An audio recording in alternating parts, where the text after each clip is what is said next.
Hi hello friends, welcome to ATM cinema Sirai movie review. ఈ వీడియోని ఒక లైక్ చేసి కొత్త వచ్చిన వాళ్ళైతే మన ఛానల్ని సబ్స్క్రైబ్ చేసుకోండి ఫ్రెండ్స్. మూవీ రన్ టైం వచ్చేసి 1 hour 59 minutes ఉంది. ఇది ఒక తమిళ్ మూవీ. ఈ రోజే తెలుగులో డబ్ అయితే అయింది. తెలుగు డబ్బింగ్ అయితే బాగుంది.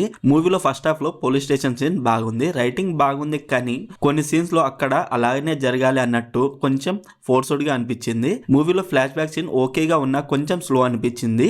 ఎమోషనల్ సీన్స్ అయితే వర్క్ అయ్యాయి. సినిమాటోగ్రఫీ అండ్ బ్యాక్గ్రౌండ్ మ్యూజిక్ బాగుంది. బేసిక్ స్టోరీ లైన్ ఏంటంటే అబ్దుల్ అనే క్రిమినల్ ని వేరే కోర్టుకి శ్రీనివాస్ అనే పోలీస్ ఆఫీసర్ తీసుకెళ్తాడు. అసలు అబ్దుల్ ఎవరు, తను ఎందుకు జైలుకు వచ్చాడు, తన స్టోరీ ఏంటిది అనేది ఆ జర్నీలో చూపిస్తారు. మూవీలో లాస్ట్ 30 minutes బాగుంది అండ్ ఎమోషనల్ గా కూడా అనిపించింది. మూవీ స్టార్టింగ్ బాగుంది, ఒక ఇంట్రెస్ట్ అయితే క్రియేట్ చేసింది, కానీ తర్వాత కొంచెం స్లో అండ్ లాగ్ అనిపించింది. Interval okay. సెకండ్ హాఫ్ లో లాస్ట్ 30 minutes బాగుంది.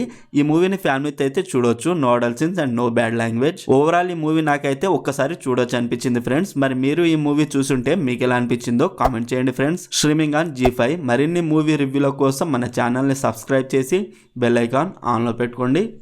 Thank you.